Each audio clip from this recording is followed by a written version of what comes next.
50% से कम लोगों को कॉम्पेंसेशन दिया है, तो बाकी को तो बेघर ही नहीं, बिल्कुल ही वंचित करके छोड़ा है।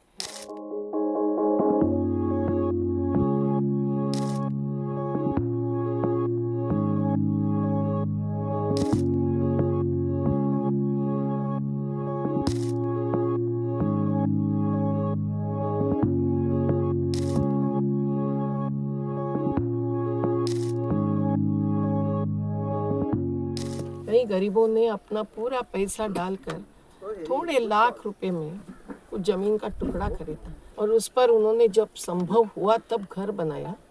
वो सब 1203 परिवारों के घर तोड़ दिए।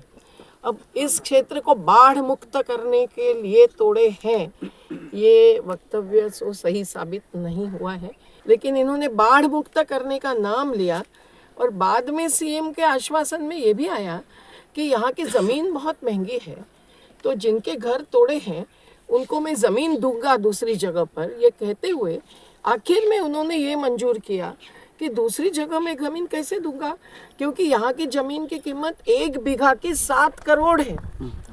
ये अगर सिविल गाइडलाइन है कि मार्केट वैल्यू है, लेकिन इतनी ज़मीन में महंगी कैसे दे दूंगा, तो मुझे यहाँ भी इकोनॉमिक एक्टिविटी करनी पड़ेगी। तो ये ईज ऑफ डूइंग बिजनेस है। इनके घर का मलबा, इनके घर का लोहा, इनके घर की लकड़ी, ये सब दलालों ने लेकर बेची है। ये भी कितनी बड़ी बात है। और पहले तो ये नाले के बाजू में 30 फीट का बोल रहे थे, अब सैकड़ों फीट तक के घर तोड़े हैं। तो जब जब महिला लड़ती है, सरकार की कुर्सी हिलती है, ये हमारा नारा है।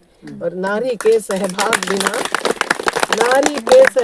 बिना हर बदलाव अधूरा है। घर तोड़ने के बारे में हर राज्य में कट ऑफ डेट होती है, मतलब इस तारीख के पहले जिन्होंने घर बांधे हैं उनको दूसरा घर दिए बिना उनका घर तोड़ नहीं सकते। तो यहाँ असम में भी एक कट ऑफ डेट होनी चाहिए पूरे सरकार को कि आपने जो आश्वासन दिए हैं, हमने नहीं दिए हैं, आपने जो आश्वासन दिए हैं उसकी पूर्ति करो, नहीं तो आप झूठ साबित होंगे।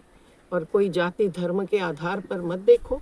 जनजातियों के घर भी आप जब उखाड़ते हैं तो आप क्या कर रहे हैं? आप अत्याचार कर रहे हैं। आप जो आश्वासन दिए हैं उसका पूरा पालन करके आप सत्यवादी साबित करो खुद को, यही हमारा ऐलान है।